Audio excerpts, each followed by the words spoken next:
Spring break is always one of the busiest travel times of the year, but more people are now searching for destinations that are fun but have way less crowds. Joining us now is travel expert Jeanenne Tornatore with where to go and what to do for spring break. Welcome, Jeanenne.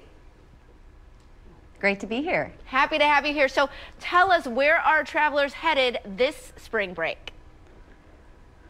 Yes, well, when we look at the hot spots, it's the perennial favorites you likely expect: Florida, Mexico, Hawaii. You know, when we look at places like Florida that are such big destinations for East Coast travelers, a lot of the availability that we're seeing at this point in the game are in those luxury properties, places like the Ritz-Carlton Grand Lakes in Orlando and the St. Regis in Miami. So don't discount some of those neighboring cities. So if you're wanting to head to Miami, look at Fort Lauderdale. There's great properties like the W Fort Lauderdale. It's undergone a $55 million renovation. It's beachfront. All of those are in, you know, the same proximity, but you can get definitely a different experience and a different price point.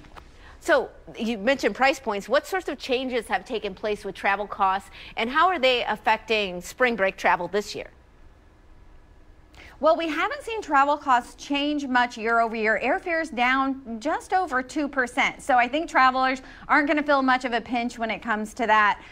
You know, what really the key is that we're seeing a lot of people, you know, looking to alternative destinations, because some of these hotspots are, of course, are the pricier destinations to fly to. So they're looking at cities and destinations that they can go to maybe during a little bit of the off season and save some money, still have a great experience. So for example, great emerging destination this time of year we're seeing is Nashville. Of course, it's been on the scene and hot for a while, but not necessarily as a spring break destination. It's a great place for families. And what I love about it is that there are all these cool historic boutique hotels popping up. It's actually one of the fastest growing hotel markets in the country. But you have little boutique hotels, places like the Noel, which was built in 1930 and just been transformed into this amazing property. I like those kind of properties in a place like Nashville because you really get that cool, authentic, historic Nashville experience. So looking to these slightly off the beaten path, maybe ones you don't think about for spring break, this is where you're really going to find savings and great experiences. So thinking outside the box a little bit more, what about regional road trips close to home? Well, you don't get any better well-positioned than being in Baltimore on the East Coast. So many great places within driving distance.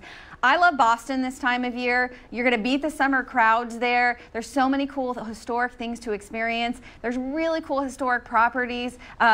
Places like the Liberty Hotel, which used to be an old jail that was built in 1851. You can see it's beautifully transformed. My kids love staying in those types of places, and they really kind of are the best way to experience the quintessential Boston history. So, you know, Boston's a really good one. Of course, Washington, D.C., literally in your backyard, but you have cherry blossom season coming up early next month. Again, a way to beat the crowds. Go experience some of the free museums with your families. Great properties downtown with availability, places like the Marriott Marquis, so well situated for everything you want to do there. So there's a lot of great things in your backyard. Gas prices are low right now. You don't have to go far to have a great time. I love it, Jeanenne, especially because it is right down the road. Thank you so much for being here. Really appreciate it.